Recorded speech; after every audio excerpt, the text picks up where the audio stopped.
नमस्कार मित्रों।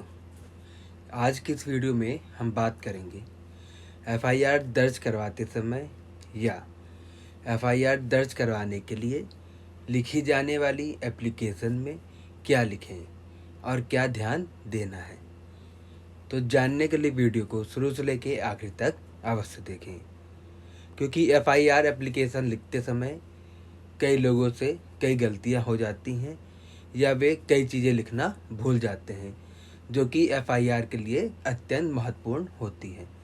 तो आइए जानें क्या क्या लिखना है। अपराधी को सजा दिलाने के लिए पहला चरण एफआईआर यानी प्रथम सूचना रिपोर्ट दर्ज कराना होता है। तो क्या कैसे लिखना है या लिखवाते समय क्या बोलना है, विस्तार से जानें। थाने का नाम यह तब होता है जब आप कोई भी घटना की सूचना लिखित में दे रहे हैं, तो लिखित में दी जाने वाली एप्लीकेशन में थाने का नाम लिखा जाना आवश्यक है। रिपोर्ट का विषय, शिकायतकर्ता का नाम, घटना कारित करने वालों के नाम, घटना की सूचना, समय, स्थान, अपराध की प्रकृति, चोटों की प्रकृति, हथियार का प्रकार। आइए इन सभी को विस्तार से जानें। सबसे पहले आता है थाने का नाम।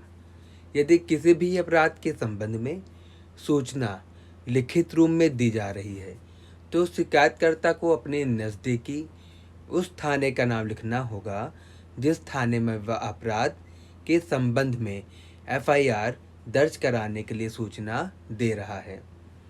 यदि शिकायतकर्ता को अपने नज़दीकी थाने का नाम नहीं मालूम या लिखित में सूचना नहीं दे सकता, तो वह थाने में जाकर वहां पर थाना अध्यक्ष से अपराध के संबंध में सूचना देकर मौखिक रूप से एफआईआर दर्ज करा सकता है।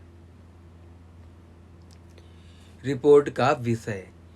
रिपोर्ट का विषय से मतलब यह है कि जिस अपराध के संबंध में लिखित सूचना दी जा रही है उसका विषय क्या है, यानी किस अपराध के घटने के संबंध में शिकायतकर्ता द्वारा सूचना दी जा रही है।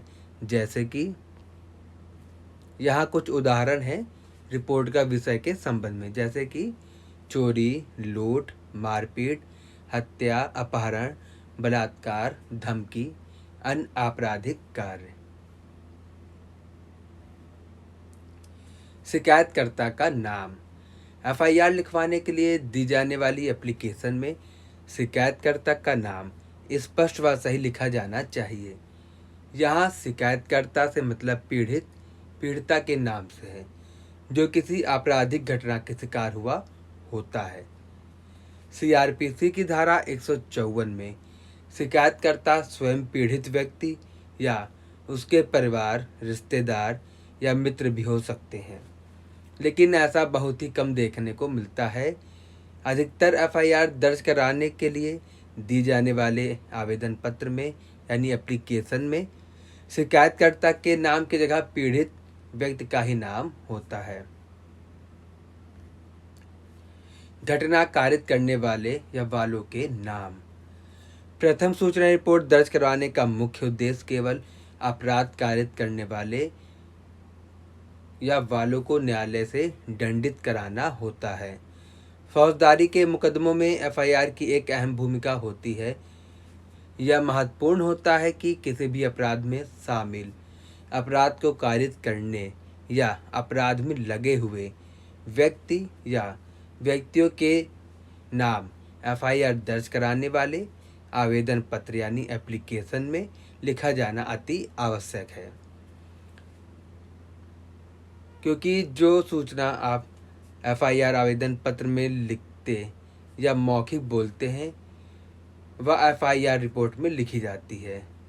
इसी रिपोर्ट के आधार पर व्यक्तियों की गिरफ्तारी होती है।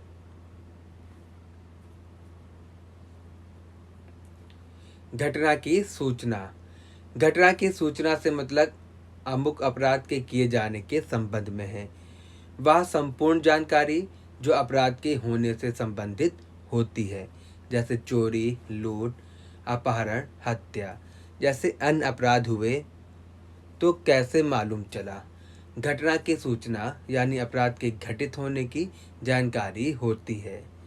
इसी जानकारी के आधार पर अपराध कारित करने वालों के ऊपर एफआईआर में धाराओं का उल्लेख किया जाता है। समय व दिन। एफआईआर दर्ज कराते समय अपराध के घटित होने का समय व दिन क्या था, यह लिखा जाना अत्यधिक महत्वपूर्ण होता है। पीड़ित व्यक्ति को न्याय दिलाने में समय व दिन की भूमिका अत्यंत महत्वपूर्ण होती है। स्थान। एफआईआर दर्ज कराते समय घटना के घटित होने का स्थान क्या था, इसका जिक्र स्पष्ट रूप से किया जाना चाहिए। घटना के घटित होने के स्थान से मतलब है कि जो अपराध हुआ है वो कहाँ पर हुआ, जैसे कि सड़क, घर, मोहल्ला, कॉलेज, स्कूल, कार्यालय, बैंक, कंपनी, फर्म, फैक्ट्री, बाजार, पार्क या अन्य स्थान। अपराध की प्रकृति। एफआईआर दर्ज कराते समय अपराध की प्रकृति का लिखा जाना आवश्यक होता है, जिससे पुलिस को अपराध का पता चलता है कि घटित अपराध क्या था। अपराध की प्रकृति से मतलब अपराध किस प्रकार का था, जैसे कि चोरी, लूट, डकैती, अपहरण, हत्या, धमकी, हमला, मारपीट, बलात्कार, अन्य संज्ञेय व असंज्ञेय अपराध। चोटों का प्रकार। एफआईआर दर्ज कराते समय पीड़ित व्यक्ति की चोटों का जिक्र किया जाना अति आवश्यक है। चोट मामूली है, गंभीर, उसके आधार पर मेडिकल होता है व अपराध करने वाले व्यक्ति पर कानूनी धाराएं लगती हैं। इन्हीं धाराओं के आधार पर दंडित किए जाने का प्रावधान है। चोटों का प्रकार जैसे कि चीरे की चोट, खरोंच की चोट, नीलगू चोट जिसे नीली चोट कहते हैं, छिद्रित चोट, शरीर के किसी भाग में कटने का घाव, शरीर के किसी भाग की हड्डी का टूट जाना, गोली लगने का घाव या अन्य चोटें। हथियार का प्रकार। किसी भी घटना में हथियार का उपयोग किया गया है तो एफआईआर दर्ज कराते समय हथियार का प्रकार लिखा जाना अति आवश्यक है, जिससे यह मालूम चलता है कि पीड़ित व्यक्ति को किस हथियार से चोट व घाव आए हैं और उसके द्वारा बताई जाने वाली चोट क्या उसी हथियार से लगी जिसका वो जिक्र एफआईआर में कर रहा है, या वो झूठ तो नहीं बोल रहा। इस झूठ बोलने का लाभ विपक्ष के वकील को भी मिलता है। हथियार के प्रकार जैसे कि चाकू, भाला, बर्छी, डंडा, लाठी, बंदूक, नोक धार हथियार, अन्य हथियार। तो दोस्तों, इस वीडियो में जिक्र किया गया कि एफआईआर दर्ज करवाते समय लिखी जाने वाली एप्लीकेशन में या मौखिक रूप से भी अगर एफआईआर दर्ज कराई जा रही है तो हमें किन किन बातों का ध्यान रखना है व किन किन बातों को बताना है। तो दोस्तों, यह वीडियो आप लोगों को अगर पसंद आई हो तो वीडियो देखने के लिए धन्यवाद।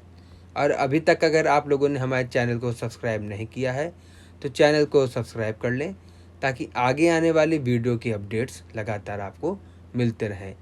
आशा करता हूं कि यह वीडियो आपको पसंद आई होगी, जहां पर बताया गया है एफआईआर दर्ज कराते समय या एफआईआर दर्ज करवाने के लिए लिखी जाने वाली एप्लीकेशन में क्या क्या लिखें और क्या ध्यान देना है।